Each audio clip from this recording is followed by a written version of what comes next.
ಕಡ್ಡಿ ಅವಳ್ಯಾರೋ ನಿನ್ನ ಜೊತೆ ಬಂದವಳು? ಅವಳು ಅವಳು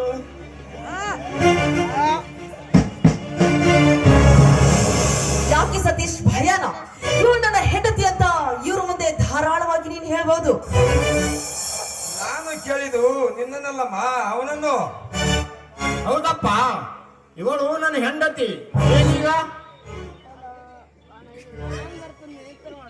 ಸತೀಶ ಏನ್ ಹೇಳ್ತಿರಪ್ಪ ನೀನು?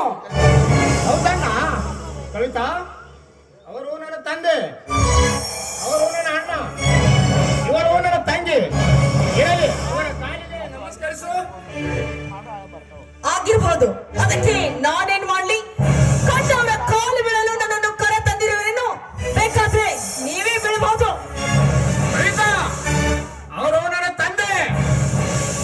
ಆಗಿರ್ಬೋದು ರೀ, ಇದು ಇವರ ಕಾಲಿಗೆ ಬೀಳುವಂತೀರಿ, ನಾಳೆ ಇವಳ ಕಾಲಿಗೆ ಬೀಳುವಂತೀರಿ. ನಾನೇನೋ ನಿಮ್ಮ ಸೂತ್ರದ ಗೊಂಬೆ ಅಲ್ಲ, ನಾನು ಶ್ರೀಮಂತರ ಮನತನದಿಂದ ಬಂದವಳು. ಕೇಳಿದನಪ್ಪ ಸತೀಶಪ್ಪ, ನೀ ತಂದದ ಗೊಂಬೆಯ ಮಾತು. ಅಪ್ಪ, ಈಗ ಏನಾಯ್ತು ಅಂತ ಈ ರೀತಿ ಮಾತನಾಡುತ್ತೀರಿ? ಏನಾಗಬೇಕು? ಆಸ್ತಿ ಮನೆ ಮಾರಿ ದಿನ ಬಿಡದೆ ದುಡಿದು ನಿನಗ ಕಲಿತು ಶಾಣೆ ಆಗಲೆಂದು, ಬುದ್ಧಿವಂತನಾಗಲೆಂದು, ಕಷ್ಟ ಕಾಲದಲ್ಲಿ ಸಹಾಯ ಮಾಡಿದೆ ಎಂದು ತಿಳಿದರೆ ನೀ ಏನು ಮಾಡಿದೆಯೋ? ಬೀದಿಯಲ್ಲಿ ಬಣ್ಣ ಬಡ್ಕೊಂಡ ಅಲ್ಲಿ ಆಡುವ ಬೀದಿಯ ಬಸವಿನ ಕೈ ಹಿಡಿದು ತಂದಿ, ಈ ನಂದಾದೀಪ ಬೆಳಗುವ ಮನೆಗೆ ಸ್ವಚ್ಛನ ನಾಯಿ ತಂದೆಲೋ ನಾಯಿ. ಅಪ್ಪ, ಇವಳೇನು ಈ ಸಮಾಜದಲ್ಲಿ ತಂದೆ ತಾಯಿ ಮಾಡಿದ್ದನ್ನು ನೀನು ಮಾಡಿದ್ದೀಯ. ಅದನ್ನು ಬಿಟ್ಟು ಈ ಬೇರೆ ಕೆಲಸಕ್ಕೆ ಬಾರದ ವಿಷಯ ಎತ್ತಿದರೆ ಸರಿಯಲ್ಲ. ಏನು ಮಾಡಿಯೋ? ನಿನ್ನ ಪಾಲಿಗೆ ಅಣ್ಣ ತಮ್ಮ ತಂದೆ ಸತ್ತಿದ್ದಾರೆ, ವಯಸ್ಸಿಗೆ ಬಂದ ತಂಗಿಯ ಮನೆ ಯೋಚಿಸಿದೆ, ಇಂಥ ಕೆಟ್ಟವನ್ನು ಕಟ್ಟುಕೊಂಡು ಬಂದೆ. ಹತ್ತ ತಂದಿಗೆ ಎದುರಾಗಿ ನಿಂತೇಲೋ ಕತ್ತೆ. ರೀ ಯಜಮಾನ್ರಿ, ಬಾಯಿಗೆ ಬಂದಂತೆ ಮಾತಾಡ್ಬೇಡಿ. ನಾನೇನು ಓಡಿ ಬಂದು ಈ ನಿನ್ನ ಮನೆ ಹೊಕ್ಕಿಲ್ಲ. ಈ ನಿನ್ನ ಮಗನ ಕೈಯಿಂದ ತಾಳಿ ಕಟ್ಟಿಸಿಕೊಂಡು ಈ ಮನೆಗೆ ಬಂದಿದ್ದೇನೆ. ಇವ್ರ ಈ ರೀತಿ ಮಾತಾಡ್ತಿದ್ರು ಸುಮ್ಮನೆ ನಿಂತಿದ್ದೀರಲ್ಲ, ನೀವೊಬ್ಬ ಗರ್ಸ. ನಿನ್ನ ಜನ್ಮಕ್ಕಿಷ್ಟು ಬೆಂಕಿ ಹಾಕ. ಅಪ್ಪ, ಇವಳೇನು ನನ್ನಾಗೆ ಬಡತನ ಮನೆತನದಲ್ಲಿ ಬೆಳೆದವಳು ಅಲ್ಲ. ಅನ್ನದ ಅಗಳಿಗೆ ಬೇರೆದವರ ಮನೆಗೆ ಹೋಗಿ ಕೈ ಒಡ್ಡಿ ಕೈ ತುತ್ತ ತಿಂದವಳು ಅಲ್ಲ. ಶ್ರೀಮಂತ ಮನೆತನದಿಂದ ಬಂದ ಶ್ರೀಮಂತ ರಾಣಿ ಅಪ್ಪ ಇವಳು, ಶ್ರೀಮಂತ ರಾಣಿ. ಇವಳು ಕಾಲಲ್ಲಿ ಮೆಟ್ಟುವ ಚಪ್ಪಲಿಯ ಕಿಮ್ಮತ್ತು 10,000. ಅದಕ್ಕೆ ಕಿಮ್ಮತ್ತರೂ ಇಲ್ಲ. ನೀನು ಮಾಡಿದ ಉಪಕಾರ ಅಪ್ಪ, ನೀನು ಮಾಡಿದ ಉಪಕಾರ. ಸತೀಶ, ಸತೀಶ, ಶ್ರೀಮಂತರ ಹೆಣ್ಣಿನ ಅಂದಕ್ಕೆ ಮರಳಾದ ನಾಯಿ ನೀನು. ಹೌದು, ನಾನು ಅವಳ ಕಾಲಿನ ಚಪ್ಪಲಿಗಿಂತ ಕೀಳು. ಈ ಹೊಟ್ಟೆ ಬಾಡಿಯಾಗಿ ದುಡಿದು ಶ್ರೀಮಂತರ ಕಾಲು ಹಿಡಿದು ತಂದು ಹಾಕಿದ ಅನ್ನದ ಅಗಳ ನಿನ್ನ ಮೈಯಲ್ಲಿ. ಓ ಪಾಪಿ,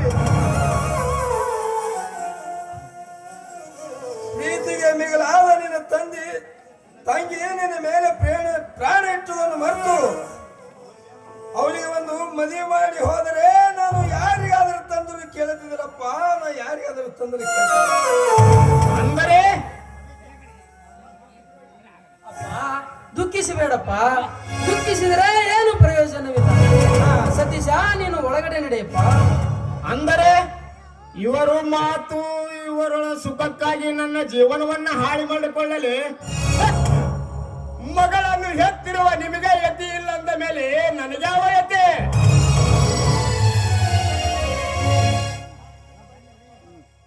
ಸಾರ್ಥಕವಾಯ್ತಪ್ಪ ನಿನ್ನ ಮಾತು ಕೇಳಿ. ಈಗ ಅರುವೈತಪ್ಪ ಈ ಜನ್ಮಕ್ಕೆ.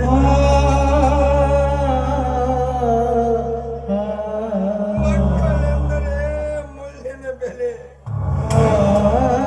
ಆದರೆ ಯಾಕಂದರೆ ನಿನ್ನ ತಾಯಿ ಹೆತ್ತು ಹೊತ್ತು ಪಾಲನ ಪೋಷಣೆ ಮಾಡಿದರೆ ನನಗೆ ತೀರ್ತಿತ್ತು. ಆ ಕಷ್ಟವನ್ನು ನಿನಗೆ ತೋರಿಸ್ಲಿಲ್ಲಪ್ಪ, ನಾನು ತೋರಿಸ್ಲಿಲ್ಲ.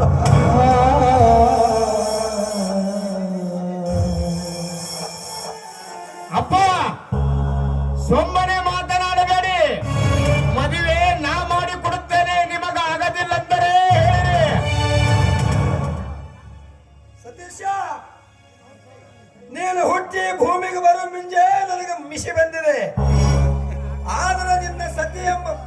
ಆದರೆ ನಿನ್ನ ಗರ್ತಿ ಎಂಬ ಸತಿಗೆ ಅವರು ಆಶೆ ಪಡ್ತಾರೆ, ಅವರಿಗೆ ಆಶೆ ಪೂರೈಸು. ಆಮೇಲೆ ನನ್ನ ಮಗಳ ಮದುವೆ ವಿಚಾರ ಮಾಡೋಣ. ಅಪ್ಪ ಎಂತ ಮಾತನಾಡ್ತೀಯಪ್ಪ ನೀನು? ಏನು ತಿಳಿಯದೆ ತಪ್ಪು ಮಾಡಿದ್ದಾನೆ. ಇರ್ಲಿ ಬಿಡಪ್ಪ. ಅಪ್ಪ ಯಾವ ತಂದೆ ಮಾಡಬಾರದನ್ನು ನೀನೇನು ಮಾಡಿಲ್ಲ. ನನ್ನ ಹೆತ್ತ ತಪ್ಪಿಗೆ ಹಣ ಖರ್ಚು ಮಾಡಿದು ಅಷ್ಟೇ.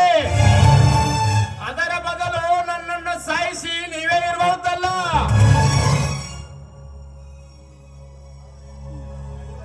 ಹೌದಪ್ಪ, ಇವನು ನಡೆದರೆ ಕಾಲ ಸವಿತ ಹೊಂತು ಹೆಗಲ ಮ್ಯಾಗೆ ಹೊತ್ತುಕೊಂಡು ನಾಯಿ ತರ ದುಡಿದು ಇವನು ಹೆಂಡತಿಯ ಚಪ್ಪಲ ಕಿಮ್ಮತ್ತಪ್ಪ.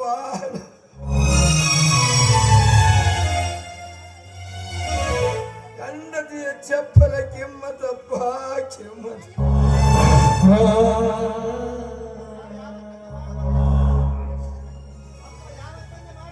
ಅಪ್ಪ ಯಾವ ತಂದೆ ಮಾಡಬಾರದನ್ನು ನೀನೇನು ಮಾಡಿಲ್ಲ.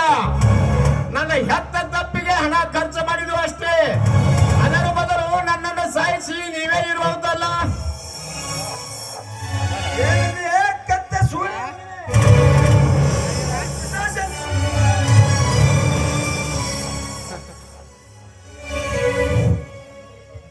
ಅಪ್ಪ ದಯವಿಟ್ಟು ಅಣ್ಣನನ್ನು ಹೊಡೆಯಬೇಡಪ್ಪ, ಹೊಡೆಯಬೇಡ, ನಿನ್ನ ಕೈ ಮುಗಿದು ಬೇಡಿಕೊಳ್ಳುತ್ತೇನೆ. ನೋಡಿದೇನೋ ಈ ಮಕ್ಕಳ ನಿನ್ನ ಮ್ಯಾಲಿನ ಪ್ರೀತಿ.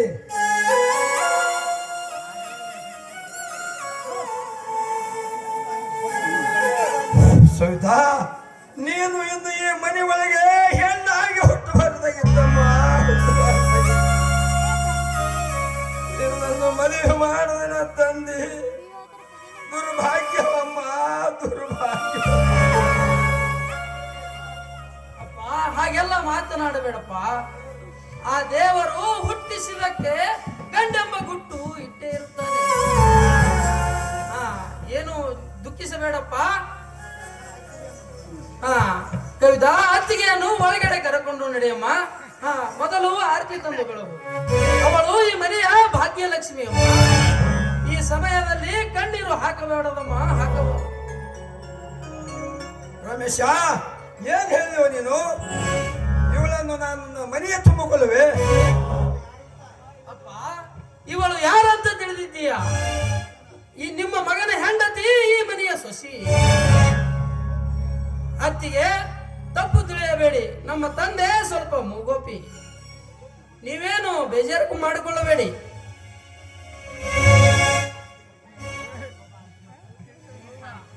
ನಡೆಯಮ್ಮ, ಒಳಗಡೆನೆ ನಿನಗೆ ಆರತಿ ಬೆಳಗುತ್ತೇನೆ.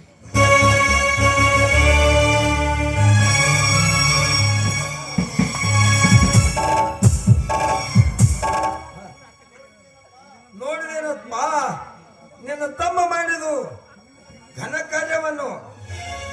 ಬೆಳೆದ ನಿಂತ ತಂಗಿಯ ಇತ್ತಾಳಿದ ಅರಿವಿಂದ ಇಂಥ ಏಷಿಯನ್ನು ಕಟ್ಟಿಕೊಂಡು ಬಂದ. ನಾವು ಇಲ್ಲಿವರೆಗೆ ಮಾಡುದು ಹೊಳೆಯಲ್ಲಿ ಹುಣಚಿ ಹಣ್ಣು ತೊಳೆದಂಗೈತಪ್ಪ.